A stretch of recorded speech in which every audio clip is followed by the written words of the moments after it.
Si Shinichi Izumi ay isang mahina at awkward na nerd na walang dating. Pero nagbago ang lahat ng pasukin ng isang alien parasite ang katawan niya at sakupin ng kanyang kanang kamay. Sa una, gusto niya itong alisin, pero kalaunan ay tinanggap niya ito bilang kakampi at nagdesisyong labanan ng iba pang mga parasite na kumakain ng tao. Nagsimula ang kwento nang magising si Shinichi mula sa kanyang tulog. May narinig siyang mahinang boses na nagsasabing sayang at nabigo ito. Kinabahan siya pero inisip na bangungot lang yon. Bumaba siya para mag-almusal kung saan tinanong siya ng kanyang mga magulang kung ayos lang ba siya dahil kakaiba raw ang kilos niya kagabi. Wala siyang maalala kaya nagdesisyon siyang pumasok na lang sa school nang hindi kumakain. Habang papunta sa school, bigla siyang inatake mula sa likod ng crush niyang si Satomi Mirano pero agad itong naharang ng kanyang kanang kamay ng kusa. Nagulat si Mirano sa bilis ng reflexes niya pero sinabi ni Shinichi na parang gumalaw lang mag-isa ang kamay niya. Sa sumunod na sandali, naging kakaiba ang kilos niya kay Mirano kaya napahiya ito at sinampal siya bago tumakbo palayo. Ang kaibigan nilang si Takeshi Akiho ay nagsabi na iyon ang epekto ng kawalan ng experience sa love life. Pagdating sa school, nakatulog si Shinichi sa klase dahil kulang siya sa tulog. Naalala niya ang nangyari kagabi kung saan isang parasite ang sumubok pumasok sa kanyang utak sa pamamagitan ng tenga pero naharang ito ng earphones. Nang subukan naman itong pumasok sa ilong niya, napasnis siya at nagising.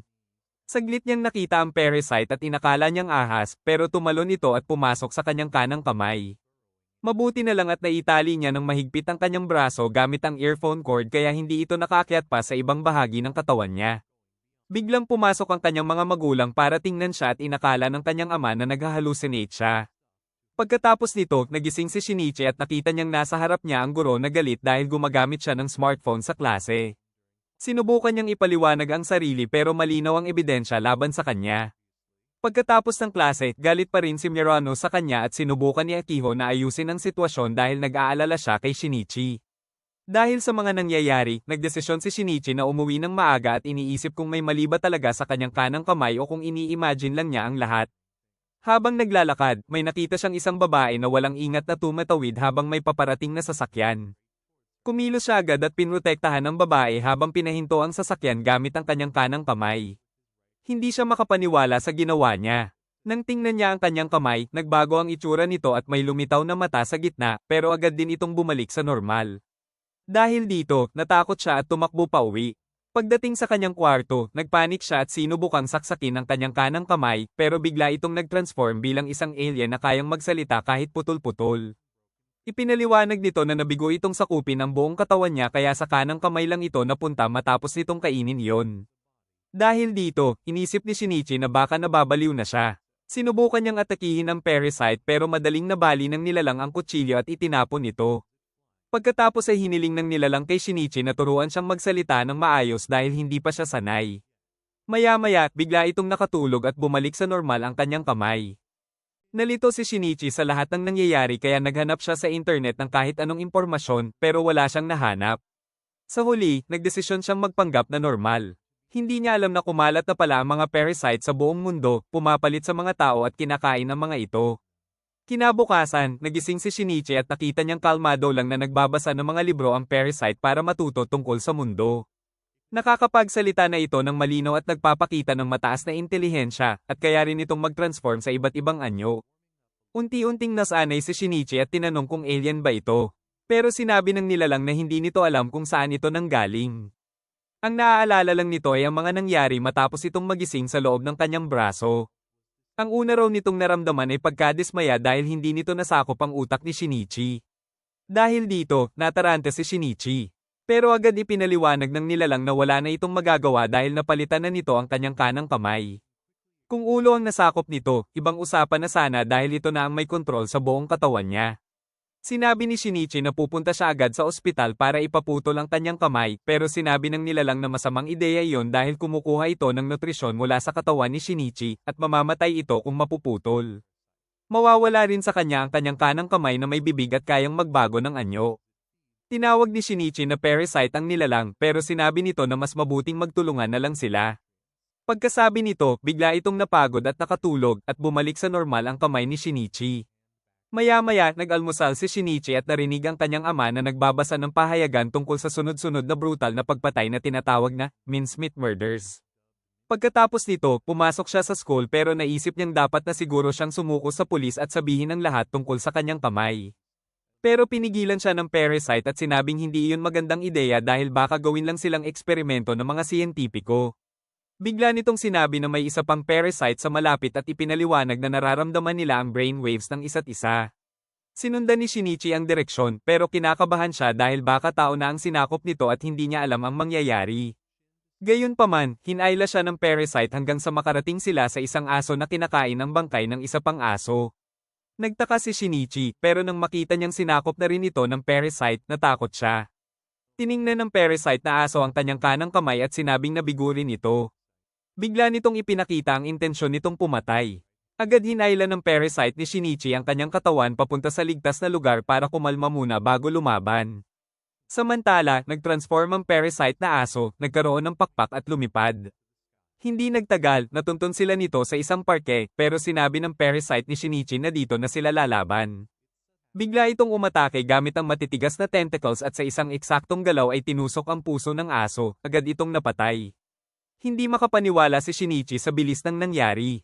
Tahimik na pinanood ng parasite ang pagkamatay ng kalaban habang unti-unti itong natutuyo. Sinabi nitong natalo ito dahil kulang ito sa kaalaman. Doon napagtanto ni Shinichi na ang kasama niyang nilalang ay walang kahit anong emosyon at parang isang nilalang na kumikilos lang ayon sa instinct.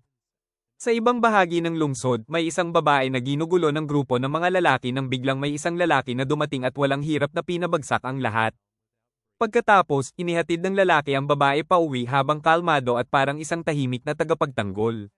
Pero biglang bumalik ang mga lalaking umatake kanina at sinugod siya ulit. Hinampas nila siya sa ulo gamit ang bat pero hindi man lang siya natinag. Sa halip, casual niyang sinabi na hindi kakayanin ng tiyan niya ang 4 na tao ng sabay-sabay. Hindi naintindihan ng mga ito ang ibig niyang sabihin pero bigla na lang nagbalat ang mukha niya na parang binabalatan na prutas at gamit ang matatalim na tentacles ay pinaira-piraso niya ang mga ito. Pagkatapos, binago ng parasite ang kanyang anyo para hindi siya makilala at umalis na parang walang nangyari. Samantala, nagdesisyon si Shinichi na panatilihin ang alien at huwag isumbong sa mga awtoridad dahil matapos ang nangyari sa aso kanina, alam niyang mapapahamak siya kung wala ito. Naisip din niyang kakaiba kung lagi niyang tatawaging alien ang kasama niya kaya sinubukan niya itong pangalanan. Sinabi ng nilalang na tawagin na lang siyang Migi dahil ang ibig sabihin nito ay kanan sa Japanese kahit aminado itong wala naman talagang pakialam sa mga pangalan dahil hindi naman ito tao o alaga. Sa paglipas ng oras, dahil sa tulong ni Migi, biglang gumaling si Shinichi sa sports, kaya napansin siya ng maraming tao. Dahil dito, nagselos ang bully sa klase nila dahil gusto rin nito si Satomi Mirano. Pagkatapos ng laro, dinala ni Takeshi Akiho si Mirano para makausap si Shinichi at maayos ang nangyari dati. Sa wakas, nakapag-sorry si Shinichi at pinatawad siya ni Mirano pero may kondisyon, kailangan niya itong ilibre ng dessert sa susunod na linggo. Masaya si Shinichi, pero napansin ni Mirano na parang may nagbago sa kanya. Pagkaalis niya, sinabi ni Migi na kakaiba ang tibok ng puso ni Shinichi habang kausap ang babae at malinaw na may gusto siya rito. Biglang tinawag ng bully si Shinichi at hinarap siya dahil sa atensyon na nakukuha niya mula kay Mirano. Sinubukan ni Shinichi na iwasan ang gulo pero bigla siyang inatake. Kinabahan siya na baka kumilos si Migi at mapatay ang kalaban pero napigilan ito at ginamit lang ni Shinichi ang lakas niya para pabagsakin ang bully sa isang suntok na sapat na para umatras ito. Pagkatapos, pinag-usapan ni Akiho ang tungkol sa sunod-sunod na brutal na mincemeat murders, ang parehong kaso na nabasa ng ama ni Shinichi. Walang nakakaalam kung sino ang may gawa nito pero may kaparehong insidente na nangyayari sa iba't ibang bahagi ng mundo na kainahinala para kay Akiho. Doon napagtanto ni Shinichi na ang mga parasite ang nasa likod ng mga pagpatay. Pagdating sa bahay, naghanap pa siya ng impormasyon tungkol dito at tinanong si Migi na sumang-ayon na gawa nga ito ng kanyang uri. Ipinaliwanag ni Migi na nakita nila ang parasite na sumaikop sa aso na kumain ng kapwa-aso na ibig sabihin ay kaya lang nilang kainin ang parehong species ng kanilang host. Dahil gumagamit sila ng katawan ng tao, natural lang na tao rin ang kinakain nila. Natarante si Shinichi at naisip kung dapat ba niyang ipaalam ito sa mundo para mailigtas ang sangkatauhan. Pero hindi maintindihan ni Migi kung bakit niya iniisip yon. Para kay Migi, kumakain lang sila para mabuhay at bahagi lang iyon ng kalikasan. Sinabi ni Shinichi na mahalaga ang buhay ng tao pero iginiit ni Migi na ang tanging mahalaga sa kanya ay ang sarili niya at si Shinichi dahil kailangan niya ito. Tinawag ni Shinichi si Migi na isang insekto at parasite pero binalaan siya nito na kung kalabanin niya ito, puputulan nito ang dila niya para hindi siya makapagsalita. Dahil sa takot, umatras si Shinichi sa kanyang plano. Ipinagpatuloy ni Migi ang argumento at sinabi na ang mga tao ay kumakain ng iba't ibang hayop, samantalang sila ay kakaunti lang ang kinakain, kaya posibleng mas malala pa ang mga tao. Kinabukasan, may isa pang parasite na nakapansin kina Shinichi at Migi, at agad din itong naramdaman ni Migi at binalaan si Shinichi. Hindi nila mahanap ang parasite sa gitna ng siksik ang palengke, kaya iminungkahi ni Migi na pumunta sila sa mas tahimik na lugar at pumayag si Shinichi. Sinabi niyang gusto niyang makipagkita sa ibang parasite pero para kay Migi, baliw na ideya yon. Tinanong siya nito kung bakit hindi siya natatakot gayong kahapon ay halos manginig siya sa takot. Sumagot si Shinichi na gusto niyang matuto pa tungkol sa mga parasite para maprotektahan ng mga tao laban sa kanila. Hindi nagtagal, lumitaw ang isa pang lalaki. Tiningnan nito ang kanang kamay ni Shinichi at agad na itinuring itong mapanganib dahil buo pa ang utak ng tao niya. Tahimik itong naglakad pasulong habang binabalaan ni Migi na papatayin niya ito kung may gagawin itong kaina-hinala. Nag-alok ang lalaki at sinabi kay Migi na lumipat na lang sa kanya dahil may oras pa raw itong magpalit ng host. Para patunayan yon, nag-transform siya, pinutol ang sarili niyang kamay at inanyayahan si Migi na sumama sa kanya para mas maging malakas sila. Natarante si Shinichi at inisip na baka iwan siya ni Migi pero nanatili ito sa kanya. Nawala ng pasensya ang kalabang parasite at umatake pero agad itong tinugon ni Migi at natalo siya. Nagulat ang kalaban at hindi makapaniwala na natalo siya habang nagpasalamat si Shinichi kay Migi sa pagligtas sa kanya. Pero sinabi ni Migi na hindi rin naman siya sigurado kung posible ang paglipat ng katawan kaya iyon ang mas ligtas na desisyon. Kinabukasan, nag-date sina Shinichi at Satomi Mirano para mag-dessert. Habang nag-uusap sila, sinabi ni Mirano na natatakot ang kanyang mga magulang dahil sa mga mincemeat murders. Tahimik na napaisip si Shinichi kung ano kaya ang magiging reaksyon niya kung malaman nito ang tungkol kay Migi. Pagkatapos, naglakad sila sa parke at nakita ang grupo ng mga batang lalaki na ibinabaon ng isang pusa sa buhangin at binabato ito para sa kasiyahan. Nasaktan si Mirano sa nakita at sinabi niyang hindi niya kayang panoorin yon kaya gusto na niyang umalis. Pero kumilos si Shinichi at iniligtas ang pusa, sinabihan ng mga bata na tumigil sa pananakit ng mga inosenteng nilalang. Tinawag siyang killjoy ng mga bata at binato siya habang papalayo pero naharang ni Migi ang lahat ng bato. Tinitigan ni Shinichi ng masama ang mga bata hanggang sa matakot ang mga ito at tumakbo palayo. Dahil dito, lalo siyang humanga si Mirano at hinawakan ang kamay ni Shinichi pero may kakaiba siyang naramdaman kaya lumipat siya mula sa kanang kamay papunta sa kaliwa. Lumipas ang ilang araw at patuloy na dumarami ang kaso ng mincemeat murders. Naiinis at nadidiri si Shinichi sa mga balita at napapansin ni Mirano na lalo siyang nagiging malamig at iba ang kilos araw-araw. Isang araw habang papasok sa school, biglang nakaramdam si Migi ng isa pang parasite sa malapit. Naging alerto si Shinichi pero nang ituro ni Migi ang school building, lalo siyang kinabahan. Pagdating sa school, kabadong hinanap ni Shinichi ang parasite sa mga hallway at binalaan siya ni Migi na huwag kumilos ng kaina-hinala dahil baka maramdaman din sila. Maya-maya ipinakilala ang bagong guro sa klase bilang si Miss Tamura at pag-akyat pa lang nito sa harap ay kinumpirma ni Migi na isa itong parasite. Mas lalong naging delikado ang sitwasyon dahil siya pa ang naging homeroom teacher ni Mirano. Hindi mapakali si Shinichi sa nalaman at kahit pinipigilan siya ni Migi na huwag tumingin, hindi niya mapigilan ang sarili. Napansin siya ng guro at agad nitong naunawaan na katulad din siya nito. Sa susunod na klase sa sports, sinabi ni Migi na matalino si Tamura dahil nagawa nitong panatilihin ang identidad ng kanyang host at maging bahagi ng lipunan bilang guro. Naisip ni Shinichi kung balak ba nitong kainin ng lahat sa school pero sinabi ni Migi na hindi ito gagawa ng ganon dahil ayaw nitong masira ang kanyang pagkakakilanlan kaya hindi ito kakain ng mga tao sa paligid nito. Habang nagtuturo si Miss Tamura sa klase, biglang nakatulog si Migi, kaya natarante si Shinichi dahil pakiramdam niya ay nasa panganib siya. Hirap siyang makaraos sa natitirang oras ng klase. Pagkatapos ng klase, pinatawag siya ni Tamura sa opisina mamaya. Tinukso siya ng ibang mga lalaki, sinasabing napapansin siya ng guro, pero nainis si Shinichi at napasigaw dahil hindi nila alam kung gaano kalala ang sitwasyon niya. Pumunta siya sa opisina at mabuti na lang nagising si Migi sa tamang oras. Pagpasok nila, diretsahan na nagsalita si Tamura. Kalmado nitong sinabi na wala siyang balak labanan si Shinichi. Sa halip, inimbitahan niya itong makipagkita pagkatapos ng klase para sa mas maayos na usapan. Agad pumayag si Migi, pero nagduda si Shinichi at inisip na baka patibong iyon. Sinabi ni Tamura na kung gusto niya itong patayin, ginawa na sana niya iyon, at ipinaliwanag na interesado lang siya sa kakaibang ugnayan nila bilang tao at parasite. Nangako siyang magpapalitan sila ng impormasyon at posibleng magtulungan pa sa hinaharap. Pagkatapos ng klase, pumunta si Shinichi sa napag-usapang lugar pero biglang naramdaman ni Migi na may dalawang parasite na papalapit. Natarante na naman si Shinichi pero hindi matukoy ni Migi kung patibong ba yon. Maya-maya, dumating si Tamura kasama ang isang lalaki na tinawag niyang Mr. A dahil wala raw itong pangalan at personalidad. Agad tumaas ang tensyon sa pagitan niya at ni Migi, pero pinakalma ito ni Tamura at sinabing walang saysay ang maglaban. Umupo silang lahat at nag-usap. Tinanong ni Tamura si Shinichi kung ano sa tingin niya ang uri nila. Diretso niyang sinabi na mga halimaw silang kumakain ng tao. Naiintindihan ni Tamura kung bakit iyon ang tingin niya pero naniniwala siyang higit pa sila roon. Bigla niyang ibinunyag na ilang linggo na ang nakalipas, may nangyari sa kanila ni Mr. A at ngayon ay buntis siya. Napatitig si Shinichi sa gulat at tinanong siya ni Tamura kung anong klaseng nilalang ang sa tingin niya ang lumalaki sa loob niya. Sumagot si Migi na isang normal na sanggol na tao yon at kinumpirma ito ni Tamura na tila naguguluhan din sa sitwasyon. Hindi pa rin nagbago ang paniniwala ni Shinichi at itinuring pa rin silang mga halimaw na kumakain ng tao. Habang nag-uusap sila, nainip si Mr. A, tumayo at sinabing wala siyang pakialam sa ganitong diskusyon at ipagpapatuloy niya ang pagpatay at pagkain ng tao tulad ng dati. Nakita rin niya si Shinichi bilang banta at nagpa siya na aalisin ito sa lalong madaling panahon. Pagkaalis niya, binalaan ni Tamura si Shinichi na huwag siyang gagalit o babantaan dahil kaya niyang patayin ang buong klase, kasama si Mirano na alam niyang mahalaga kay Shinichi. Pero sinabi rin niyang mas pinipili niya sa ngayon ang kapayapaan at manatiling lihim ang kanyang pagkakakilanlan.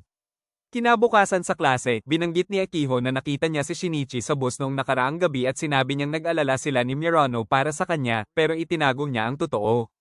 Biglang bumulong si Migi na may umaatake na sa kanila at napansin din ni Tamura na si Mr. A na ang nasa loob ng school. Kalmado niyang pinauwi sa kanya-kanyang pag-aaral ang klase at lumabas ng silid. Samantala, nagsimula na si Mr. A ng pagpatay sa loob ng paaralan at nagdesisyon si Shinichi na pigilan siya.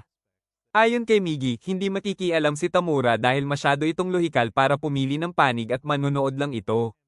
Maya-maya, may anunsyo sa intercom na kailangang lumikas agad ang lahat ng estudyante. Iminungkahi ni Migi na labanan nila si Mr. A at gamitin ng mga tao bilang panlito at panangga para makaganti. Galit na tinanggihan iyon ni Shinichi dahil hindi niya kayang gawin ang ganoong kalupit na paraan. Sa halip, tumakbo siya mag-isa paakyat ng gusali pero sa daan ay nasalubong niya si Mirano. Hinawakan siya nito pero sinigawan niya ito at sinabing lumayo sa kanya. Nakarating si Shinichi sa isang bakanteng classroom at sinabi ni Migi na mas epektibo sana ang nauna niyang plano pero iginiit ni Shinichi na lalaban siya bilang tao. Wala nang sinabi si Migi pero naiintindihan niyang pinapagana ng emosyon ng mga tao kaya madalas silang nagiging padalos-dalos. Mabilis na gumawa si Shinichi ng harang gamit ang mga desk at mesa saka tinanong si Migi kung galit ba ito dahil hindi niya sinunod ang plano. Ipinagwalang bahala yon ni Migi dahil wala silang oras at iniisip na nito ang susunod na hakbang. Tinanong niya si Shinichi kung ano ang pinagkaiba nila kay Mr. A at ang sagot ay dalawa sila kaya pwede nilang hatiin ang mga gawain. Agad niyang pinutol at pinatalas ang paa ng upuan para gawing sibat at ibinigay iyon kay Shinichi bilang sandata. Sinabi niyang minamaliit ni Mr. A ang mga tao kaya kung makakabigla si Shinichi, mananalo sila. Nakinig si Shinichi, itinago ang sandata sa manggas at biglang bumasag si Mr. A sa bintana mula sa ibabang palapag na parang ginawa pang kulungan ang harang ni Shinichi.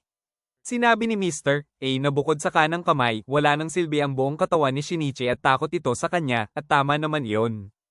Pero naalala ni Shinichi ang babala ni Migi na kung magpapanik siya, maaapektuhan din si Migi dahil umaasa ito sa kanya. Kaya pinakalma niya ang sarili. Biglang umatake si Mr. A at hinarang ni Migi ang lahat ng atake. Naalala ni Shinichi ang plano ni Migi na magkunwaring umatake habang nakatuon sa depensa. Dahil minamaliit ni Mr. A ang mga tao, hindi nito tinitingnan si Shinichi bilang banta.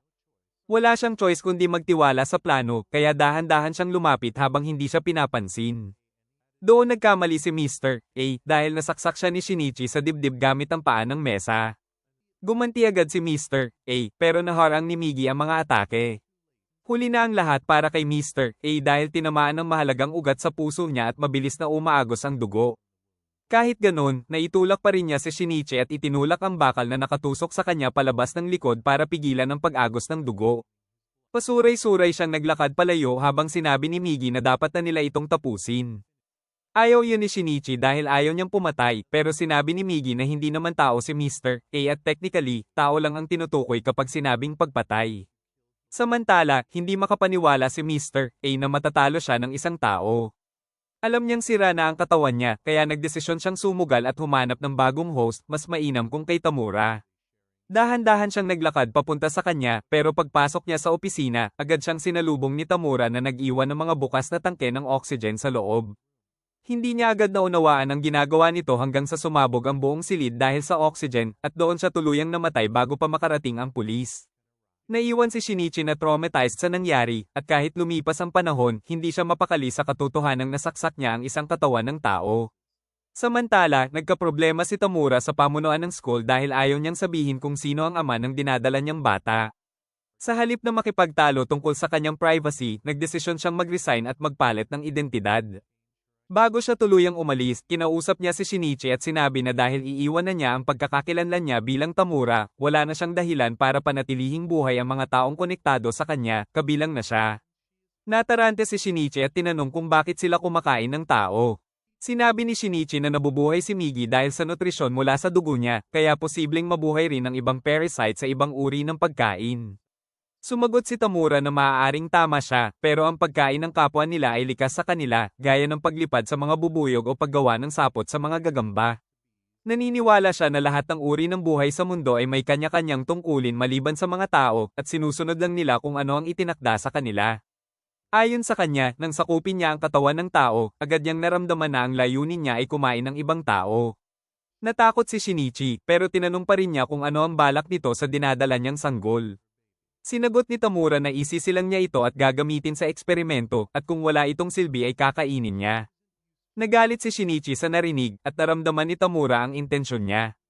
Agad siyang nag-transform para lumaban, at napagtanto ni Migi na wala silang laban dahil kaya nitong magbago ng anyo sa dalawang paraan ng sabay, ibig sabihin mas evolved ito kaysa sa kanya. Pero bigla na lang napansin ni Tamura na hindi na purong tao si Shinichi, kaya nagpasya siyang hayaan muna itong mabuhay para mas pag-aralan pa. Nang gabing iyon, binisita siya ng ina ng totoong Tamura na agad napansin na hindi niya anak ang kaharap niya. Tinanong siya kung sino siya at nasaan ang anak niya. Nagulat si Tamura dahil hindi niya inakalang kayang mahalata ng isang normal na tao ang perpekto niyang disguise.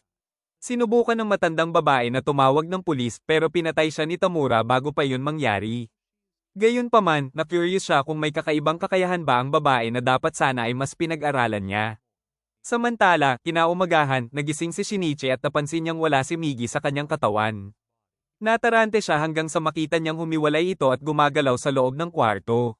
Muling kumabit si Migi sa kanyang katawan at ipinaliwanag na kayanan nitong gumalaw kahit hiwalay, pero hanggang 3 minuto lang ang kaya nito. Naisip ni Shinichi kung balak na ba nitong sakupin ang utak niya, pero sinabi ni Migi na hindi iyon posible dahil nag-mature ito bilang kamay, kaya hindi nito kayang kontrolin ang utak. Pero lalo nitong kinabahala si Shinichi dahil kung may ibang parasite na kayang kontrolin ang utak, baka kaya rin nilang magpalit ng ulo.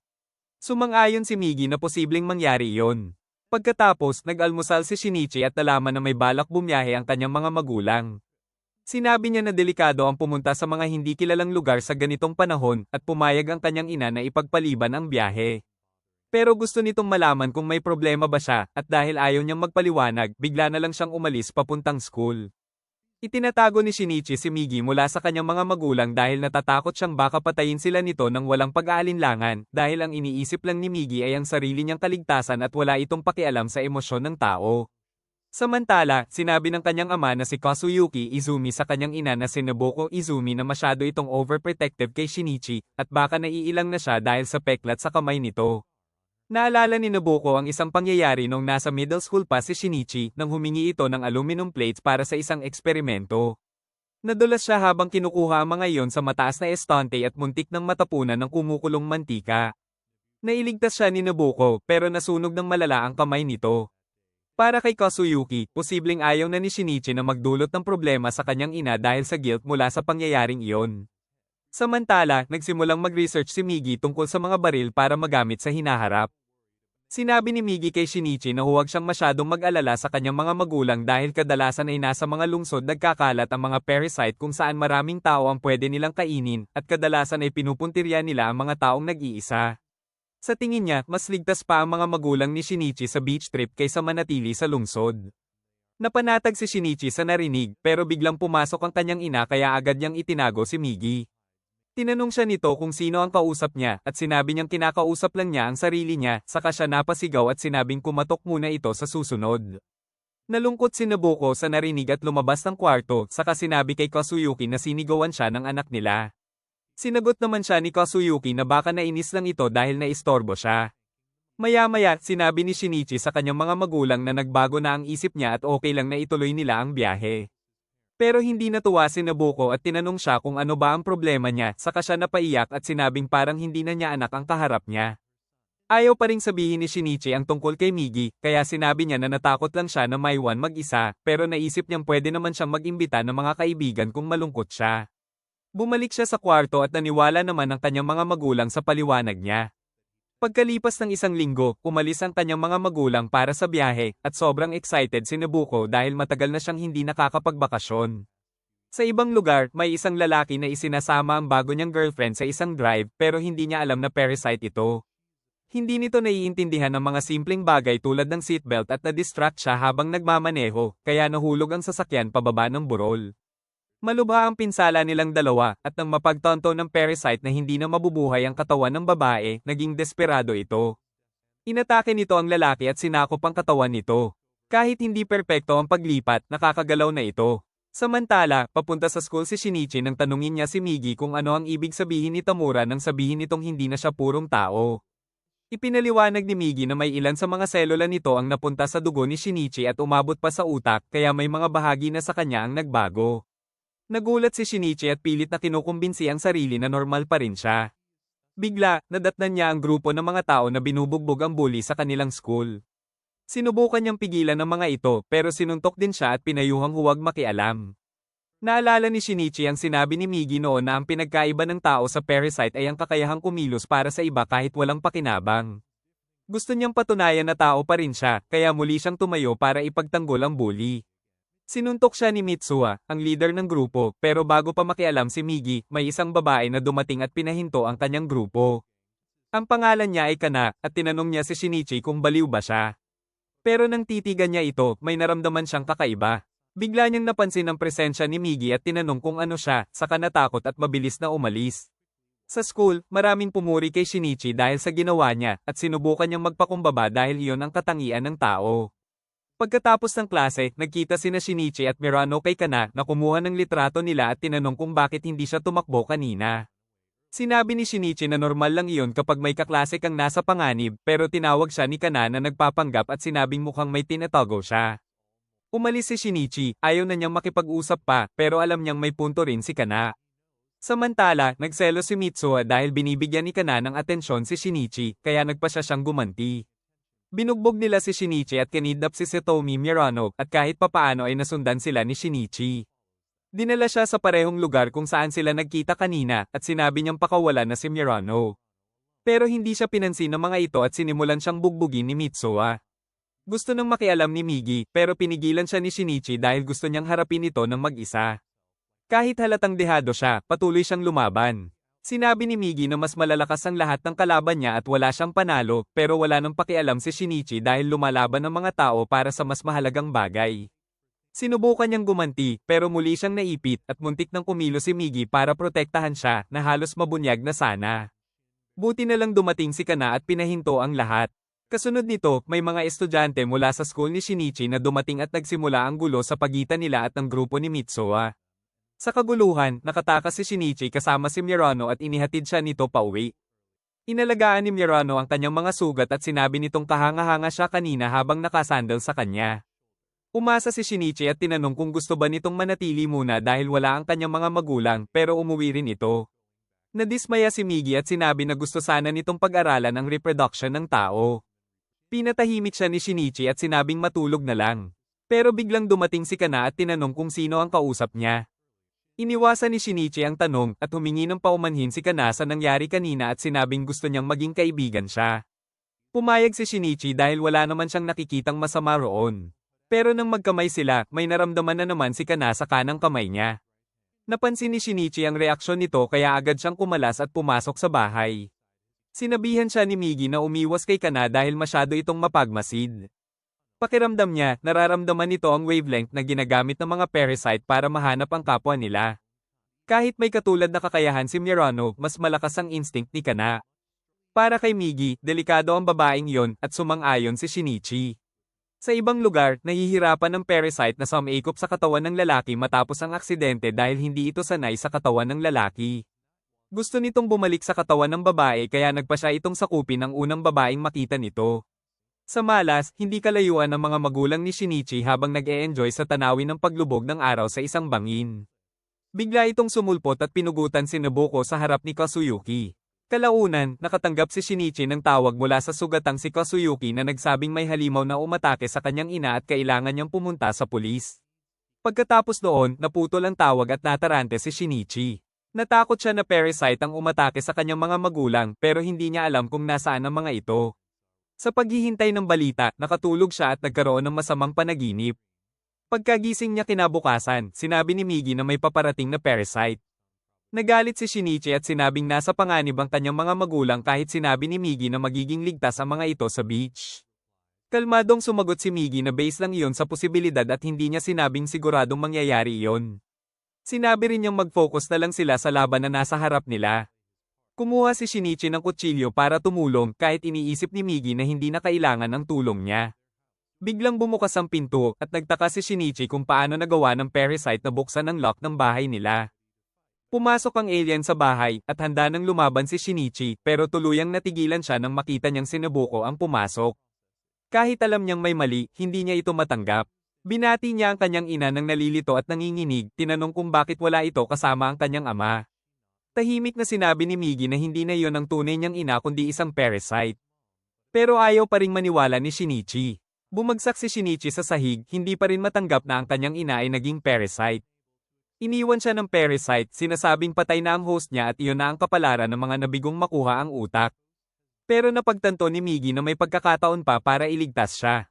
Dahil nasira ang puso ni Shinichi, gumawa si Migi ng panibagong puso, inilagay ito sa loob ng kanyang dibdib, at pinatibok ito gamit ang sarili niyang kontrol. Habang walang malay si Shinichi, nanatili si Migi sa loob ng kanyang katawan para unti-unti siyang gumaling at dahan-daang ibinalik ang sarili sa kanang kamay na tumagal ng mahabang panahon. Hindi nakapasok si Shinichi sa school ng ilang araw at nag-alala si Mirano kaya pumunta siya sa bahay nila para tingnan siya. Samantala, patuloy na inaalagaan ni Migi si Shinichi habang natutulog at pinapakain pa ito. Pagkalipas ng ilang araw, nagising si Shinichi pero nanghihina na siya. Napansin niyang hindi na niya kailangan ng salamin niya na nagdulot sa kanya ng pagtataka. Naligo siya at doon niya nakita ang peklat sa kanyang dibdib na nagpabalik ng lahat ng nangyari. Bigla siyang nakaramdam ng matinding sakit at nag-breakdown. Maya-maya, tumunog ang telepono at nalaman niyang na-admit sa ospital ang kanyang ama. Gamaan ang loob niya nang marinig na buhay pa ito at agad siyang tumakbo papunta sa ospital. Sa labas, hinihintay siya ni Mirano. Nang makita siya nito, sinabi niyang nag-alala siya. Pero malamig at malayo na si Shinichi at sinabing pupunta siya sa ospital dahil nasugatan ng kanyang ama. Sinabi ni Mirano na baka mag-isa na lang ang kanyang ina pero mas lalo lang itong sumakit kay Shinichi. Umalis siya at sinabing hindi muna siya babalik sa school. Nag-alala si Mirano at tinanong kung babalik pa siya, pero ngumiti lang si Shinichi ng malungkot bago umalis at nangako sa sarili na papatayin niya ang parasite na gumamit sa katawan ng kanyang ina. Sumakay siya ng tren, iniisip kung paano mahahanap ang alien bago pa nito mahanap ang kanyang ama. Samantala, nasa ospital si Kazuyuki at kinausap siya ng mga pulis tungkol sa insidente at sa kanyang asawa.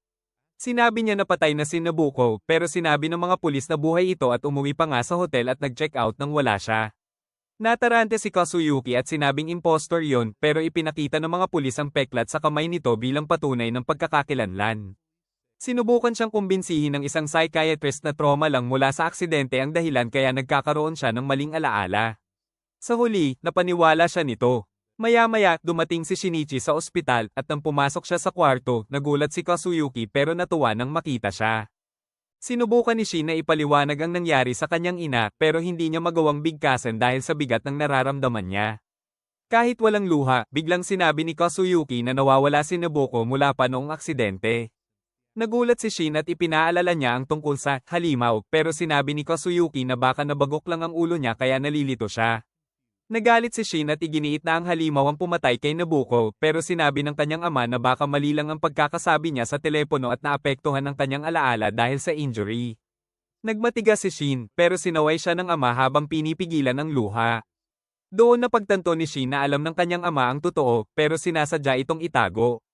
Lalong tumibay ang determinasyon niyang hanapin at tapusin ang parasite pero alam niyang hindi niya ito pwedeng sabihin kahit kanino. Sinabi niyang mananatili muna siya sa ospital pero pinayuhan siya ni Kazuyuki na hindi ito komportable para sa kanya at iminungkahi ang isang hotel na 300 metro lang ang layo. Pumayag si Shin pero nag-alala siya dahil yon ang sakop ng detection range ni Migi at sa pagkakataong yon, tulog pa si Migi. Sa hotel, nakasalubong ni Shin ang isang babae na nakita na niya sa tren at ito ang naghatid sa kanya sa loob. Mula sa kwarto niya, binabantayan niya ang ospital at napansin niyang mas lumakas ang pandaman niya tulad ng pandinig. Maya-maya, nagising si Migi at sinabing naayos na niya ang katawan ni Shin pero may pagbabago na sa kanila. Ngayon, may kahinaan na si Migi, kailangan niyang matulog ng 4 na oras araw-araw. Sinabi ni Shin na dati naman siyang ganun din pero ipinaliwanag ni Migi na ngayon hindi na siya madagising kahit may panganib kaya kung umatake ang kalaban habang tulog siya, pareho silang mamamatay. Tinanong ni Shin kung bakit hindi ito agad sinabi sa kanya, at sinabi ni Migi na pagkatapos mamatay ang ina ni Shin, galit siya sa lahat ng parasite pati na rin sa kanya, kaya delikado ang magsabi ng kahinaan noon. Pero ngayon, mas delikado raw ang itago ito. Sinabi ni Shin na hindi niya itinuturing si Migi na kalaban dahil iniligtas siya nito, pero tulad ng isang tsunere, sinagot ni Migi na ginawa niya iyon para sa sarili niyang survival. Kinabukasan, mas maayos na ang pakiramdam ni Shin at pumunta sa ospital para bantayan ang ama niya habang nagpapahinga si Migi. Nilapitan siya ng babaeng si Maki at tinanong kung may girlfriend siya, pero bago pa siya makasagot, biglang nagbabala si Migi na may parasite na nakita sa may dagat. Agad tumakbo si Shin papunta roon habang sinabi ni Maki na may harang sa daan. Pero hindi siya nakinig at mabilis na umalis. Tinanong ni Migi kung handa ba talaga siyang patayin ang babaeng may mukha ng kanyang ina at saglit na natigilan si Shin bago sinabing sigurado siya dahil hindi niya pwedeng hayaang pumatay pa ito ng ibang tao. Hinabol siya ni Maki at sinabing kailangan nilang umikot para makarating sa dagat pero sinabi ni Shin na kaya niya ito at tumalon sa harang. Doon niya nakita ang isang lalaking naglalakad pababa at napagtanto niyang isa itong parasite. Galit siyang hinabol ito, handang patayin. Pero nang maabyutan niya, napagtanto niyang hindi ito si Nabucco kundi isang lalaki, kaya nagulat siya.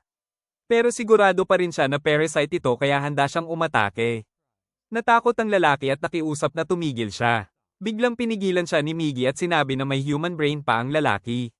Lalong naguluhan si Shin, pero biglang nagtransform ang panga ng lalaki at nagsalita ang parasite. Nagulat si Shin dahil hindi pa niya ito nakikita dati habang tila nag-aagawan ang tao at parasite sa iisang bibig. Ipinaliwanag ni Migi na ang utak mula ulo hanggang utak ay tao pa rin, pero mula panga hanggang dibdib ay parasite. Kinumpirma ng isa pang alien na may pagkakapareho sila. Maya-maya, umupo sila para mag-usap at nagsimulang ikwento ng lalaki ang buhay niya. Sabi niya, iniwan siya ng asawa niya at pakiramdam niya wala siyang silbi, parang gamit lang na hindi makapagdesisyon. Kaya gumawa siya ng pinakamalaking desisyon sa buhay niya, ang tumalon sa dagat. Pero hindi niya nagawa. Nawalan siya ng lakas ng loob at naupo lang doon hanggang sa umatake ang alien parasite sa kanya. Habang nagpupumiglas siya, pareho silang nahulog sa tubig. Ipinagpatuloy ng parasite na nasa panga ang kwento. Plano raw nitong umabot sa ulo pero napansin nitong nalulunod ang host. Kapag pinilit nitong abutin ng utak, pareho silang mamamatay. Kaya imbes na kontrolin ng utak, ginawa nitong parang breathing tube ang sarili nito para mailigtas siya. At doon nagsimula ang kakaibang pagsasama nila. Pagkatapos, sinabi ng lalaki sa parasite na mag-switch sila sa combo mode. Nagbago ng anyo ang parasite para makapagsalita silang dalawa ng maayos. Inamin ng lalaki na gumana ng loob niya dahil sa wakas ay may nakita siyang katulad niya at hiniling niya kay Shinichi na ibahagi ang kwento tungkol sa kanyang kamay. Pero sinabi ni Shinichi na mas mabuting lumipat muna sila ng lugar bago pag-usapan iyon. Nagpakilala ang lalaki bilang si Uda at ang parasite niya ay si Joe, isang wordplay mula sa Joe. Pumunta sila sa ospital kung saan napaiyak si Uda matapos marinig ang kwento ni Shinichi at inasar siya ni Joe dahil iyakin siya. Mas expressive si Joe kumpara kay Migi at sinabi niyang marami siyang natutunan sa panonood ng mga pelikula. Pagkatapos noon, inalok ni Uda si Shinichi na tutulungan niya ito kung sakaling matagpuan ang kalaban at tinanggap ni Shinichi ang tulong niya. Kinagabihan, biglang ginayasing ni Miggy si Shinichi at sinabi niyang may mahalaga siyang nakalimutang banggitin kanina dahil kina Uda at Joe. Ipinaalala niya kung paano tumakbo si Shinichi na parang si Usain Bolt at nakatalo ng halos 3 metro at may dahilan daw yon. Bago iyon, ipinaliwanag muna ni Miggy ang kakayahan ng katawan niya. Kaya niyang hatiin ang sarili niya sa maliliit na bahagi at bawat bahagi ay kayang mag-isip ng mag-isa. Pero kapag masyadong maliit ang mga ito, mabilis silang mamamatay kaya lagi niya itong binibigyan ng utos na bumalik sa kanya. Ipinakita niya ito at medyo kinilabutan si Shinichi. Pagkatapos, sinabi ni Miggy na sa katawan ni Shinichi, kahit ang pinakamaliliit na bahagi niya ay kayang mabuhay at biglang naunawaan ni Shinichi ang ibig sabihin nito. Kinumpirma ni Miggy na ginamit niya ang maliliit na bahagi ng sarili niya para ayusin ang puso ni Shinichi at ngayon ay bahagi na ang mga ito ng dugo niya. Ibig sabihin, 30% ng katawan ni Shinichi ay binubuo na ng alien cells. Nagtanong si Shinichi kung umabot ba ang mga iyon sa utak niya pero hindi sigurado si Miggy kaya tinanong niya kung may napansin ba siyang kakaiba. Sa una, sinabi ni Shinichi na wala pero naalala niya na kahit sobrang emosyonal siya sa ospital ay hindi siya makaiyak at doon niya naisip na baka unti-unti na siyang nawawala sa pagiging tao. Kinabukasan, biglang sumulpot si Mirano sa tabi niya at tinanong ni Shinichi kung mukha pa ba siyang normal na tao. Sinabi niyang oo pero nang ngumiti lang si Shinichi at hindi sumagot, kinabahan si Mirano at sinabihan siyang magsalita ng maayos dahil parang umiiyak siya sa loob. Biglang may tumawag at si Uda yon. Sinabi niyang nahanap na niya ang kalaban at susubukan niyang pigilan ito. Pinayuhan siya ni Shinichi na umatras agad dahil delikado ang kalaban at aatake ito kapag nalaman na hindi na kontrol ng parasite ang utak niya. Sinubukan ni Uda na tumakas pero halatang kulang siya sa lakas samantalang si Ryoko Tamiya ay sinusundan lang siya ng kalmado. Samantala, papunta rin si Shinichi sa direksyon nila pero biglang nakatulog si Miggy habang tumatakbo siya. Gayunpaman, nag-transform pa rin siya bilang sandata at sinabi kay Shinichi na siya na ang bahala sa susunod. Sa kabilang banda, na-corner si Uda sa gilid ng bangin nang maabyutan siya ni Ryoko Tamiya. Nagulat siya nang makita na may isa pang host na buo pa rin ang utak kaya nagdesisyon siyang patayin ito. Nag-transform siya at humanga si Joe dahil gusto rin niyang magawa ang ganoong level ng transformation. Nagsimula ang laban, pero si Joe ay puro depensa lang dahil sa hindi komportableng pagkakakabit niya sa mukha ni Uda. Mabilis silang napatras at agad silang tinamaan hanggang sa sinuntok ni Nibuko ang puso ni Uda at itinapon siya pababa habang sinasabi nitong siguradong mamamatay siya kahit hybrid pa siya. Nahimatay sina Uda at Joe dahil dito at umalis si Nibuko. Pero bigla niyang naramdaman ang presensya ng isa pang parasite na mahina ang signal. Nagulat siya nang makita si Shin na buhay pa at sinabi niyang dapat ulo nito ang pinuntirya niya. Galit na galit si Shin at sinabihan siyang tumigil sa paggamit ng boses ng kanyang ina para sabihing papatayin siya nito. Desidido siyang lumaban, pero nang mag-transform si Nibuko, hindi niya kayang tingnan ang mukha nito. Biglang umatake si Nibuko, pero malinaw na nakikita na ngayon ni Shin ang galaw niya. Naiiwasan niya ang mga atake at napunta siya sa likod nito at hindi makapaniwala si Nibuko na sobrang bilis niyang gumalaw. Sinubukan niyang atakihin si Nibuko at napunta sila sa gilid ng bangin kung saan nakita niya si Uda na sugatan. Naisip ni Shin na ang tanging taong makakaintindi sa kanya ay patay na kaya lalo siyang nagalit. Sumugod siya at sinaktan si Nibuko gamit ang mabilis na suntok. Tinarget niya ang ulo nito at pinutol ang mga tentacle nito. Pero nang sinubukan niya itong tapusin, ginamit ni Nibuko ang puso niya bilang depensa. Nang makita ni Shin ang burn mark, naalala niya ang kanyang ina kaya natigilan siya. Ginamit ni Nibuko ang pagkakataon para umatake at nasaktan si Shin. Nasa alanganin si Shin habang nagre-regenerate si Nibuko at muling tumayo, pero bigla itong naputol ang ulo at nahulog ang katawan sa dagat. Si Uda at Joe ang gumawa nito at nakaakyat sila sa sarili nilang lakas. Sinabi ni Uda kay Shin na hindi totoong ina nito ang babae. Pero kahit ganoon, hindi dapat siya ang pumatay. Tinanong ng parasite kung paano nakaligtas si Uda at sinabi ni Joe na naintindihan niya na puso lang ang inaatake nito kaya napalitan niya ang posisyon nito sa tamang oras. Tumingin si Shin sa dagat kung saan bumagsak ang katawan at inisip na tapos na ang lahat pero may nasira sa loob niya. Makalipas ang ilang panahon, nakalabas na si Kazuo sa ospital at bumalik sila sa parehong bangin dahil doon nangyari ang lahat. Sinabi ni Kazuo kay Shin na mahal pa rin siya ng kanyang ina at tinanong ni Shin kung nagdusa ba si Nibuko sa bangungot na naranasan niya. Sagot ni Kazuo na mabilis lang ang lahat at hindi siya naghirap. Umiyak si Kazuo pero gamaan ang pakiramdam ni Shin na hindi nagdusa ang kanyang ina. Bigla siyang bumigay sa sobrang stress at nakatulog sa lugar na iyon. Pagbalik niya sa lungsod, mas malakas na nararamdaman ni Mirano at Kana ang presensya niya dahil hindi na siya ganap na tao. Tumakbo si Mirano papunta sa kanya at nagulat na mas tumangkad siya at nagbago ang itsura na parang nag-second puberty. Samantala, si Tamura ay nakahanap ng bagong partner na pumalit sa katawan ng isang teenage boy at inutusan niya itong bantayan si Shin pero huwag patayin. Tinanong siya ng lalaki kung bakit siya interesado kay Shin at sinabi niyang delikado ito pero mahalagang panatilihing buhay para makakuha ng datos at maunawaan ang kanilang species. Si Kana naman ay mas naging focus kay Shin at ginamit pa ang larawan niya bilang wallpaper. Dahil dito, nagselo si Mitsuha at pumunta sa school ni Shin para makipag-away. Hindi niya alam, pero malaki na ang pinagbago ni Shin at hindi na siya ang dating mahina. Sinabihan niya si Mitsuha na magsalita agad dahil wala siyang oras. Tinanong siya ng Thug kung natulog ba siya kay Kana at sinagot ni Shin na hindi pa niya ito nakikita mula noong trip. Hindi naniniwala si Mitsuha at inatake siya, pero naiwasan ito ni Shin at natamba si Mitsuha habang sinasabing mag-give up na siya dahil iba na ang lahat ngayon. Mitsuha patuloy pa ring umaatake, pero biglang na-unlock ni Shin ang tinatawag na Ultra Instinct at madaling napahiya si Mitsuha nang hindi siya nasaktan. Dumating si Mirano, at napagdesisyonan ni Shin na umalis na lang. Pero halata na niya agad ang pagbabago sa ugali ni Shin. Tinanong niya kung may nangyari ba sa trip o kung siya pa rin ba ang dating Shin. Sagot ni Shin, siya rin mismo ay hindi sigurado kung siya pa rin ba ang dating siya. Pagkatapos, lumabas sila para mag-date sa palengke, at nandoon din si Kana. Nahulaan ni Kana na aakyat si Shin sa hagdan sa tabi niya, at tama ang hula niya. Masaya siyang makita si Shin, pero bigla siyang nalungkot nang makita si Mirano na kasama nito. Umuwi si Shin at nakita niyang lasing at magulo pa rin ang tatay niya dahil sa bisyo nito sa pag-inom. Sinabihan ni Shin na kumuha na lang ng housekeeper, pero hindi makapaniwala si Kazuo sa lamig ng sinabi niya at sinabing gawin na lang niya ang gusto niya. Kinabukasan, sinubukan ni Shin ang super hearing niya habang papasok ng school kasama si Mirano. May narinig siyang humihingi ng tulong kaya tumakbo siya papunta roon at nakita ang isang sugatang tuta sa kalsada.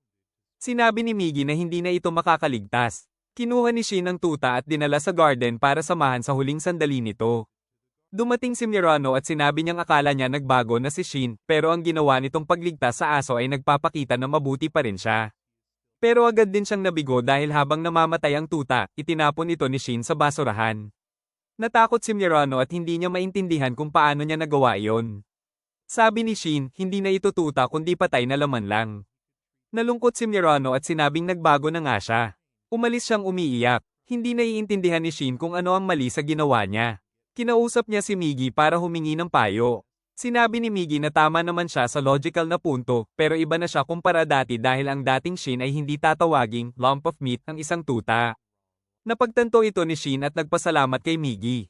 Bumalik siya at maayos na inilibing ang aso, kahit iniisip pa rin niya na magagamit ng puno ang nutrients ng katawan nito. Pagkatapos, hinintay niya si Mirano sa labas ng classroom, pero tumakbo ito palayo nang makita siya kaya hinayaan na lang niya ito at nagbigay ng space. Binalaan siya ni Migi na may isa pang alien sa paligid. Naging alerto si Shin, pero sinabi ni Migi na hindi ito kaaway at katulad ni Tamiya, ibig sabihin posible itong makipag-usap ng maayos at gusto siyang makilala. Dumating ang alien at hinarap si Shin. Pero biglang dumating ang isang school bully at sinuntok ito dahil inistorbo nito ang usapan nila. Ipinakilala ng alien ang sarili bilang Hidia at sinabi niyang gusto niyang magsimula bilang kaibigan ni Shin at Migi. Nagulat si Shin sa sinabi niya. Dagdag pa ni Hidia, magkakasama sila sa pay class at gusto niyang subukan ng kakayahan ni Shin. Sa pay class, nagkarera sila. Nagpigil si Shin para hindi mahalata, pero si Hidia ay todo bigay at halos makabasag ng national record. Pagkatapos ng klase, kinausap ni Hidia si Shin ng pribado at sinabing maganda ang sports. Pero hindi interesado si Shin at tinanong kung pinadala ba siya ni Tamiya para patayin siya. Sagot ni Hidia, may bago na itong pangalan at totoo ngang pinadala siya, pero hindi para pumatay. Wala siyang balak manakit ng tao at ilang buwan na siyang hindi kumakain ng tao dahil natuto siyang kumain ng ibang uri ng laman na mas tama para sa lahat. Hindi ito agad pinaniwalaan ni Shin, pero iginiit ni Hidia na may mga parasite na gusto talagang mabuhay ng payapa kasama ang mga tao. Migi ay kalahating naniniwala sa kanya, pero sinabi rin niyang tigilan na ang pag-uusap dahil matutulog na siya at ayaw niyang malaman ito ni Hidia. Pumunta si Shin sa classroom ni Mirano para kausapin ulit siya, pero habang iniisip niya ang tungkol sa mga parasite, unti-unti siyang nainis. Nang lumapit si Mirano para makipag-ayos, nakita nito ang galit na ekspresyon ni Shin kaya tahimik siyang umalis na ikinalungkot naman ni Shin.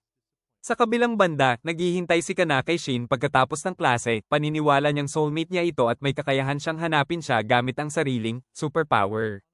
Naramdaman niyang paparating si Shin kaya masaya siyang bumati, pero si Hidia pala ang dumating. Naguluhan si Kana dahil sigurado siyang si Shin yon.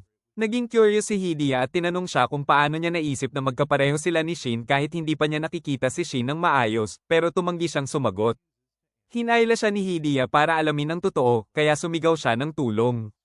Buti na lang, napadaan si Shin at narinig ang sigaw niya kaya tumakbo siya papunta sa kanila. Lumapit si Kana kay Shin at tinanong niya si Hidia kung ano ang ginagawa nito. Sagot ni Hidia, gusto lang daw niyang makipag-usap sa babae dahil perceptive ito. Pero binalaan siya ni Shin na kapag may nangyaring masama sa mga taong malapit sa kanya, uunahin niyang patayin si Hidia. Muling sinabi ni Hidia na wala siyang balak makipaglaban at umalis na lang. Napansin niya na mahina ang signal ng kanang kamay ni Shin. Pagkatapos doon, nagpasalamat si Kana kay Shin. Pagdaan ni Mirano, malakas na sinabi ni Kana na ihatid siya sa istasyon dahil natatakot siya. Pumayag si Shin, pero nang lumingon siya, nakita niyang tumatakbo palayo si Mirano. Huli na para makapagpaliwanag siya kaya napilitan siyang samahan si Kana. Habang papunta sa istasyon, sinabi ni Kana na kaya niyang maramdaman si Shin pero ngayong araw parang mali ang radar niya. Sinabi ni Shin na hindi ito maganda dahil delikado ang wavelength na nararamdaman niya at pinayuhan siyang lumayo rito. Pag-uwi ni Shin, nakita niya ang kanyang ama na lasing na naman at magulo. Tinanong siya ng ama kung paano siya lumakas ng ganoon, sinabing parang bakal na siya na mas masakit para kay Shin kaysa inaakala niya. Kinabukasan, hindi sinunod ni Kana ang payo ni Shin. Nang maramdaman niyang malapit siya, lumingon siya pero si Hidia ulit ang nakita niya kaya sinubukan niyang tumakas. Doon naman dumating si Mitsuha at nakipag-away kay Hidia dahil sa paniniwalang sinusundan nito ang babae niya. Sa kabila ng babala ni Kana na huwag makipaglaban, dinala ni Hidia si Mitsuha sa isang liblib na lugar at mabilis na tinalo ito. Binalaan ni Hidia si Mitsuha na huwag na siyang lalapitan ulit dahil sa susunod, papatayin na niya ito. Hindi niya napansin na may sumusunod din sa kanya si Tekai, kaibigan ni Shin, na may crush na sa kanya. Sa school, nakatingin si Shin sa notice board kung saan una niyang nakilala si Mirano pero muli siyang hindi pinansin nito. Naroon din si Hidia at naramdaman niya ang mahinang signal mula kay Migi kaya naging suspicious siya. Sinubukan niyang maglabas ng killing intent para makakuha ng reaksyon pero walang nangyari kaya napaisip siyang baka may problema si Migi o sadyang wala lang ito sa ayos. Pag-uwi ni Shin, nakita niya ang kanyang ama na may kausap na government official. Naniniwala ito sa kwento ng monster pero sinabi niyang hindi ito pwedeng ilabas dahil magdudulot ito ng panic. Ayon sa kanya, global ang problema at dapat ituring ang mga parasite bilang mga ligaw na halimaw na nagtatago sa mga tao. Nagpakita rin sila ng sketch batay sa description ni Kozo at ang artist ay nakagawa ng eksaktong mukha ng nilalang. Samantala, si Tamiya ay nagpalit na ng anyo at nakikipagkita sa isa pang matalinong parasite. Sinabi niya na kung patuloy silang kakain ng mga tao nang walang pag-iisip, huhulihin at papatayin din sila. Sumang-ayon ang lalaki at sinabi na siya lang ang nakapag-isip ng ganoon kalalim. Nang tanungin niya kung ano ang layunin nila, sinabi nito na ang mga tao ay lason sa mundo at nandito sila para kontrolin ang populasyon. Sa bahay, nagdesisyon ang ama ni Shinichi na sabihin ang buong katotohanan sa kanya.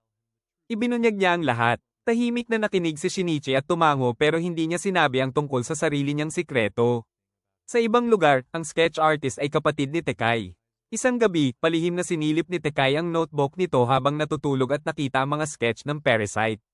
Bigla itong nagising at binawi ang notebook, sinasabing bahagi iyon ng investigasyon. Kinabukasan, napansin ni Tekai si Shinichi na mag-isa at muli niya itong sinimulang bantayan. Bigla siyang tinamaan ng ligaw na baseball sa ulo at nagkaroon ng dent ang ulo niya pero mabilis siyang nakabawi. Doon natakot si Tekai at napagtantong may mali. Samantala, nagdesisyon si Shinichi na kausapin si Mirano para ayusin ang lahat. Pero bago pa siya makalapit, nagbabala si Migi na nagiging hostile na si Hidia Shimada. Lumabas ang gang ni Mitsuha para mag-higanti at handa na silang patayin si Hidia. Mabilis na tumakbo si Shinichi para pigilan sila habang naiwan si Mirano na litong-lito. Sa kabilang banda, naramdaman ni Hidia ang sitwasyon at inutusan ng mga lalaki na sabay-sabay umatake dahil ayaw na niyang maghintay pa kay Shinichi. Bigla na lang dumating si Shinichi matapos tumalon sa pader at nagulat si Hidia kung paano siya nakarating agad. Hinarap siya ni Shinichi at tinanong kung ipinapakita na ba niya ang tunay niyang sarili. Sinabi ni Hidia na hindi niya kasalanan dahil ang mga lalaki ang unang nanggulo at sinabi ni Shinichi na umalis na siya at siya na ang bahala. Umalis si Hidia nang hindi pinapansin ang pang-aasar ng mga kalaban. Pinagtawanan ng mga thugs si Shinichi dahil ipinagtatanggol niya ang isang kaibigan pero sinabi niyang hindi niya kaibigan si Hidia. Inutusan niya silang umuwi at huwag nang gagalawin si Hidia. Gusto maniwala ni Mitsuha pero hindi pa rin kumbinsido ang iba. Hinamon ni Shinichi ang pinakamalakas sa kanila. Sinugod siya ng lalaki pero madaling nasalo ni Shinichi ang suntok. Halos durugin niya ang braso nito at napagtanto ng lalaki ang agwat ng lakas nila. Tumakas siya at inutusan ng grupo na sumunod dahil hindi sila mananalo. Bumalik si Shinichi sa school at nakita si Mirano na naghihintay habang hawak ang bag niya. Papunta na sana sila sa pagkakaayos pero biglang hinailan ni Shinichi si Mirano dahil nandoon si Hidia. Tinanong ni Hidia kung ano ang ginawa niya sa mga bully at sinagot ni Shinichi na wala siyang pakialam. Umalis si Hidia at pinaalalahanan ni Mirano si Shinichi na nasasaktan ang kamay niya. Humingi siya ng tawad at binitawan siya at sinabi na mukhang normal si Hidia pero sira na siya sa loob. Sinubukan siyang pakalmayan ni Mirano at sinabing nagbago na siya. Sinabi niya na ang dating Shinichi ay hindi magsasalita ng ganoon at tinanong kung siya pa ba talaga si Shinichi. Nagalit si Shinichi at sinigawan siya na tumahimik kaya umiyak si Mirano at tumakbo palayo. Pagkatapos, mag-isa si Shinichi at nalungkot. Naisip niya na nararamdaman niya ito dahil sa butas sa kanyang puso. Sinubukan siyang tulungan ni Migi at sinabing mas lumakas si Shinichi pisikal at mental at hindi mahalaga ang opinyon ng iba. Samantala, patuloy na sinusundan ni Tekai si Hidia at nakita niya ang pagbabago ng mukha nito kaya natakot siya. Narinig niya ang mga kwento tungkol sa mga halimaw na nagpapalit ng mukha at naisip niyang may makakapagpaliwanag sa kanya. Umuwi siya at tinanong ang kanyang kapatid tungkol sa mga halimaw at sinabi nito na kaya nilang sumanib sa katawan ng tao at kumain ng tao. Nagsimulang maniwala si Tekai na si Hidia ay isa ring halimaw pero nananatili pa rin ang kanyang pagdududa at takot. Nagdesisyon siyang kausapin muna si Hidia imbes na agad kumilos kahit delikado ito. Kinabukasan sa paaralan, tinawag ni Tekai si Hidia para magkita at nagdala siya ng bote ng asido para sa sariling proteksyon. Pagdating ni Hidia at tinanong kung bakit siya pinatawag, sinabi ni Tekai na gusto niya ito noon pero napansin niya ang mga kakaibang kilos nito at tinanong kung isa ba talaga siyang halimaw na kumakain ng tao. Tinanong siya ni Hidia kung paano kung totoo yon at sinabi ni Tekai na umuwi na lang siya nang hindi nananakit ng kahit sino. Dahil nabuko ang kanyang sikreto, nagalit si Hidia at nag-transform para patayin siya. Sa parehong oras, naramdaman ni Migi ang panganib at binalaan si Shinichi na nagalit kay Tekai dahil sa kanyang pagiging pabaya at mapusok. Mabilis na lumabas si Shinichi sa classroom at tumakbo sa hallway para hanapin si Tekai pero hindi niya alam kung nasaan ito. Sa kabilang banda, nagpapanik na si Tekai dahil nakita na niya ang tunay na anyo ni Hidia.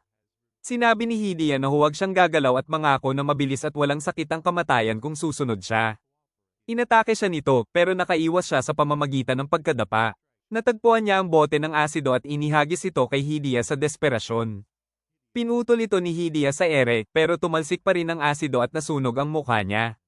Sumigaw siya sa sakit at lalo pang nag-transform habang tumakas si Tekai. Tumalon siya palabas ng bintana habang napansin siya ng mga estudyanteng nasa ibaba. Bago pa sila makakilos, isang galame ang biglang sumugod. Tumalon si Tekai pababa sa takot pero may punong sumalo sa kanya at nasugatan lang siya. Tumakbo ang mga estudyante para tingnan siya at nagdesisyon na umakyat para alamin ang nangyari. Samantala, nagpapanik si Hidia dahil nag-transform siya nang hindi kontrolado at nakapasok ang asido sa katawan niya. Deformed na ang mukha niya at hindi na niya makontrol ang sarili. Naramdaman ni Migi ang magulo niyang pag-iisip at sinabi kay Shinichi na magmadali. Kasabay nito, nakasalubong ng mga estudyante at guro sa itaas si Hidia sa kanyang anyo, at instinctively niya silang pinatay lahat bago tumakas, na agad ipinaalam ni Migi kay Shinichi. May ilang guro na nakaligtas at nakita ang patayan kaya sumigaw sila at nag-alarma at tumawag ng pulis. Naramdaman ni Migi na papunta si Hidia sa kanilang classroom kaya nagmamadaling bumalik si Shinichi, pero sinalubong sila ng nagpapanik na tao sa entrance. Sinabi ni Migi na gamitin ang crowd para makalabas pero sinabi ng mga guro na may isang classroom na nawawala. Nalaman ni Shinichi na klase iyon ni Mirano kaya tumakbo siya para hanapin ito. Habang umaakyat, nakita niya ang mga estudyanteng tumatakbo pababa sa takot pero wala si Mirano sa kanila at hindi niya matanggap na mawala ito. Pagdating niya sa floor, nakita niya ang mga bangkay at sandaling nawala ang isip niya habang sumisigaw sa takot. Sinabi ni Migi na kumalma siya at kontrolin ang paghinga niya. Naisip ni Shinichi ang sinabi ng ama niya at ni Mirano na nagbago na siya. Napagtanto niya kung gaano na siya kaiba at nakabawi siya ng focus at sumampang ililigtas si Mirano sa pamamagitan ng pagpatay kay Hidia. Umusad siya at may nakita siyang taong mukhang si Mirano pero ibang tao pala iyon. Nagpatuloy siya at ginamit ang kanyang enhanced hearing para mahanap ang tatlong tao. Doon niya nakita si Mirano. Nang makita siya ni Mirano, niyakap niya ito agad at sinabi ni Shinichi na kailangan na nilang umalis. Nagpanik ang ibang lalaki dahil alam nilang galing sa direksyong iyon ang massacre at inakala nilang halimaw si Shinichi kaya tumakbo sila sa kabilang direksyon at agad na pinatay. Naramdaman ni Shinichi na malapit na si Hidia kaya agad niyang hinawakan si Mirano at tumakbo papasok sa isang bakanteng classroom, saka tumalon palabas ng bintana, lumundag sa bakod ng paaralan, at dinala siya sa ligtas na lugar. Nanginginig pa rin si Mirano sa takot kaya mahinahong pinakalma siya ni Shinichi at ibinigay siya sa emergency services bago siya muling bumalik sa paaralan. Ngayon, napapalibutan na ng pulis ang buong lugar kaya mahirap nang makapasok. Tinanong ni Migi kung gusto pa ba niyang lumaban at sinabi ni Shinichi na responsibilidad nilang tapusin ito. Akala ni Migi ay mahuhuli rin si Hidia ng pulis pero nakita ni Shinichi kung paano pinatay ni Hidia ang ilang pulis at tumakas papunta sa rooftop kahit sugatan. Naisip ni Shinichi na ang tanging paraan para talunin siya ay i-snipe ito mula sa malayo, kaya lumayo siya ng 300 metro para hindi matukoy. Matyaga siyang naghintay hanggang umakyat si Hidia sa rooftop, saka ginamit ang kakayahan niya kasama si Migi para ihagis ang bato na parang bala. Tumama ang bato sa puso ni Hidia at agad siyang namatay. Natagpuan ng pulis ang bangkay niya kalaunan. Sa balita, sinabi na si Hidia ay may problema sa droga at nag-amok kaya maraming estudyante ang namatay, habang pinili ng gobyerno na itago ang totoong nangyari. Sinabi ni Migi na tama lang iyon dahil mahirap tukuyin ang mga parasite gamit ang normal na paraan. Sinabi ni Shinichi na kailangan nilang tulungan ng mga tao, pero tumanggi si Migi at sinabi na ang sarili lang niyang survival ang mahalaga at gusto niyang itago ang pagkatao nila. Samantala, may lihim na pulong ang gobyerno tungkol sa susunod na gagawin at may ilan na gustong ipaalam sa publiko ang tungkol sa mga parasite. Nag-uusap sila kung paano ito matutukoy, at may scientist na nagsabi na ang mga parasite cells ay nabubuhay lang kapag may tuloy-tuloy na supply ng dugo, lalo na kung maliit ang bahagi. Iminungkahi niya na ang pagbunot ng buhok ang pinakamadaling test dahil kung parasite ito, kikilos at mamamatay ang buhok, pero kung tao, walang mangyayari. Nagkasundo ang lahat at inirekomenda pa ang scientist para sa Nobel Prize. Samantala, naging mas close sina Shinichi at Mirano matapos ang insidente, pero hindi sinabi ni Shinichi ang buong katotohanan. Sinabi niya na ang pagtalon niya mula third floor at sa bakod ay dahil sa adrenaline lang at naniwala si Mirano. Bigla nilang nakita ang dalawang bata na nagbubunutan ng buhok bilang pagbati dahil sa bagong paraan ng testing, pero naging delikado ito dahil ang mga parasite na na-expose ay pinapatay ang mga nakakaalam ng kanilang sikreto.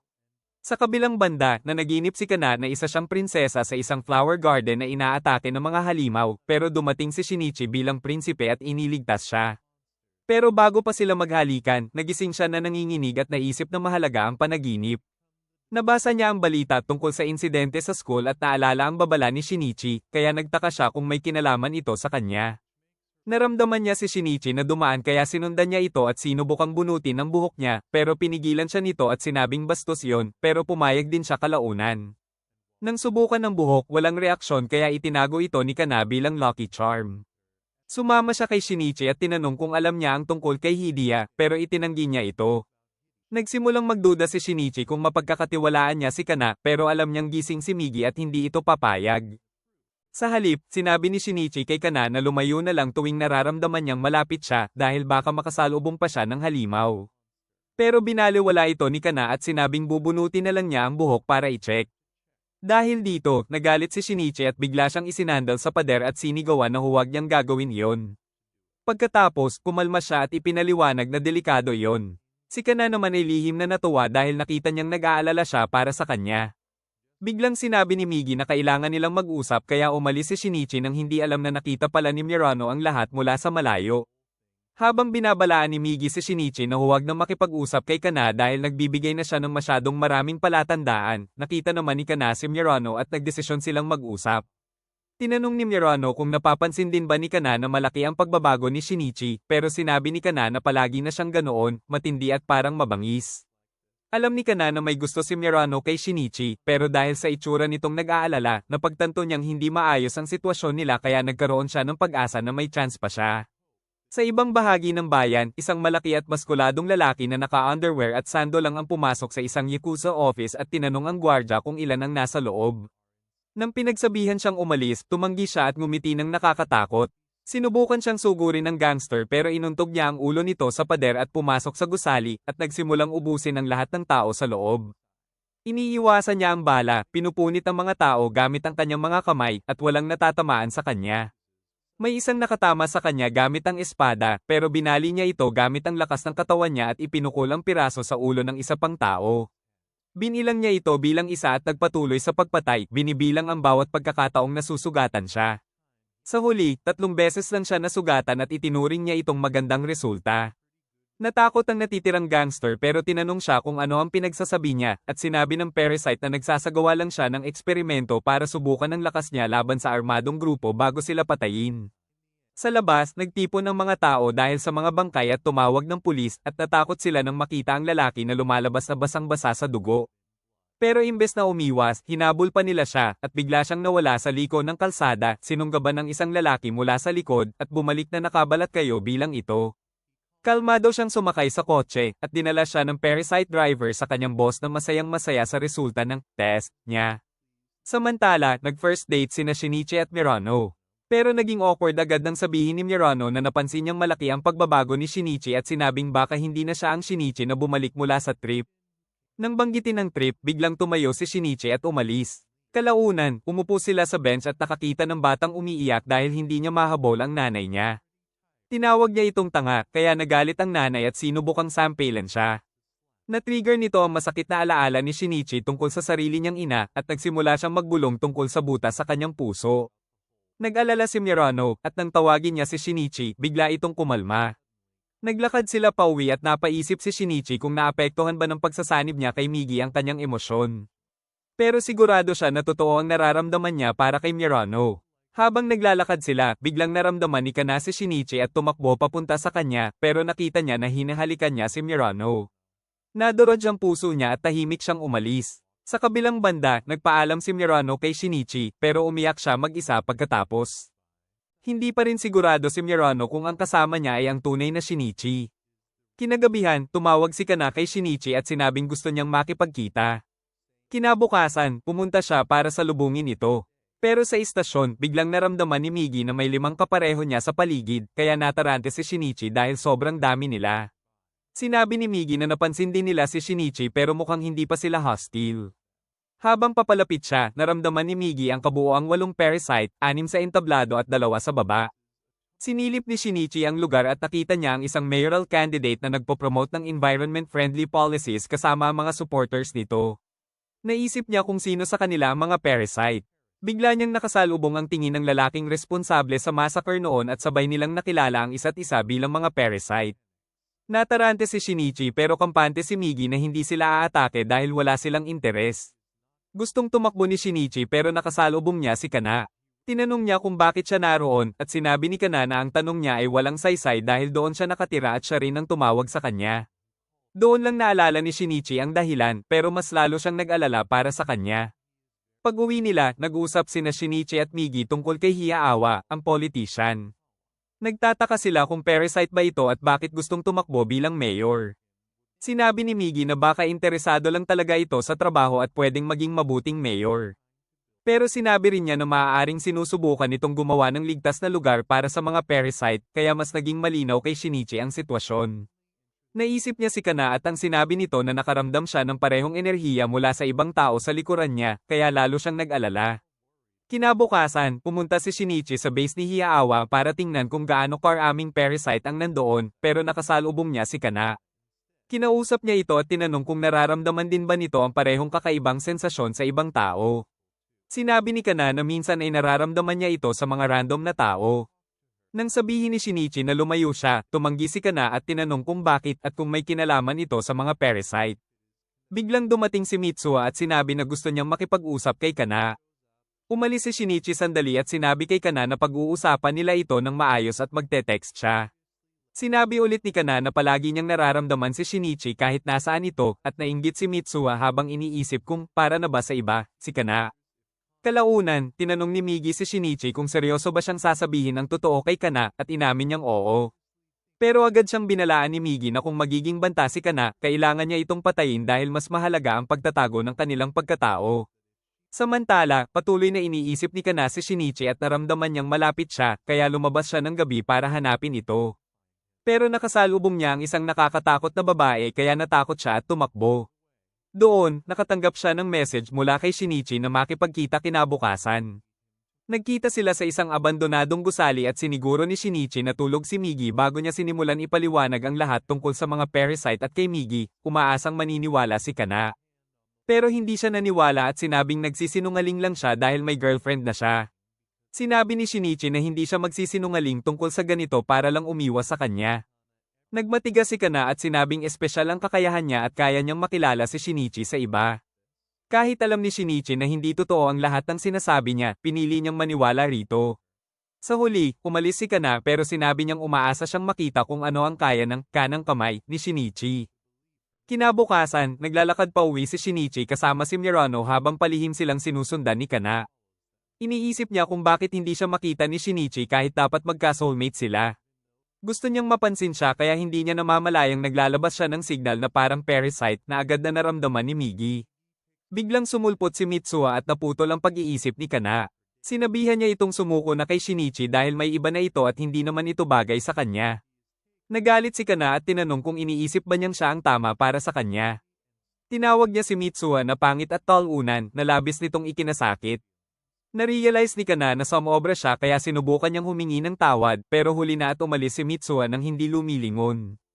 Kinabukasan, sinabi ni Migi kay Shinichi na nakakapaglabas na ng signal si Kana na parang sa ibang parasite. Natarante si Shinichi dahil pwede itong maglagay sa kanya sa panganib.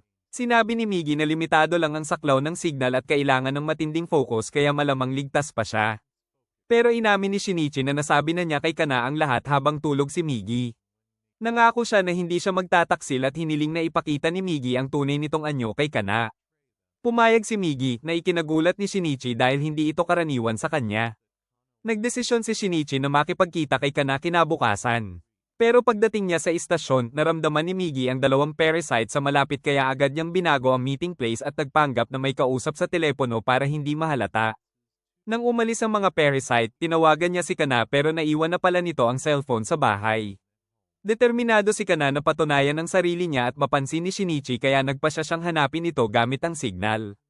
Kasabay nito, nakaramdam si Migi ng parasite signal mula sa isang abandonadong gusali kaya napagtanto ni Shinichi na maaaring papunta roon si Kana, kaya agad siyang tumakbo papunta doon. Sa hindi inaasahang pagkakataon, nauna nang nakarating si Kana at naramdaman niyang may Shinichi sa loob, pero isang parasite pala na kumakain ng tao yon. Natarante si Kana at tumakbo pero nakita siya ng parasite at inatake, nasugatan ang braso niya. Umaasa pa rin si Kana na darating si Shinichi tulad sa panaginip niya at dumating nga ito pero huli na. Tinamaan siya sa puso at bumagsak sa lupa habang nakita siya ni Shinichi. Napuno ng galit si Shinichi at tumahimik siya.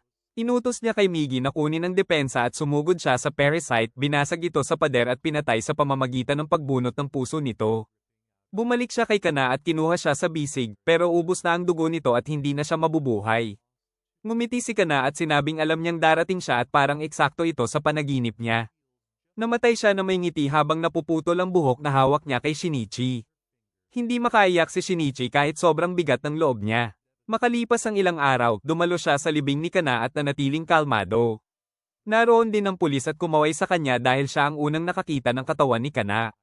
Wala siyang masyadong sinabi at naintindihan ng pulis ang kanyang pananahimik pero nagtaka sila kung sino ang pumatay sa parasite na responsable sa pagkamatay ni Kana. Habang pauwi si Shinichi, sinisisi niya ang sarili sa nangyari pero sinabi ni Migi na hindi na maiiwasan ang kanyang kamatayan. Biglang dumating si Mitsuha na mukhang wasak at galit. Tinanong niya si Shinichi kung bakit hindi niya nailigtas si Kana at kung bakit kalmado pa rin ito kahit patay na siya. Hindi na hinintay ni Mitsuha ang sagot at agad niyang sinuntok si Shinichi, dahilan para bumagsak ito. Pinatayo niya si Shinichi at paulit-ulit na binugbog habang isinisigaw na kasalanan niya ang pagkamatay ni Kana. Tinanong niya kung bakit hindi man lang ito umiiyak at sinigawan kung tao pa ba siya. Doon naputol ang pagpipigil ni Shinichi at gumanti siya ng malakas na suntok kay Mitsuha. Sumigaw siya na hindi niya rin alam kung tao pa ba siya at tinanong kung bakit kailangang ganito ka-fragile ang mga tao. Bago pa lumala ang laban, pinigilan ni Shinichi ang sarili at umalis. Habang naglalakad siya, iniisip niya kung bakit hindi siya makaiyak at napapaisip na baka si Migi ay unti-unting nakokontrol na ang isip niya nang hindi niya namamalayan. Pumunta siya sa isang parke at sinimulang ibinangga ang ulo niya sa puno, pero pinigilan siya ni Migi. Tinitigan ni Shinichi ang kanyang dugo na pula pa rin, pero hindi na siya sigurado kung sapat pa ba yun para sabihing siya ay tao pa rin.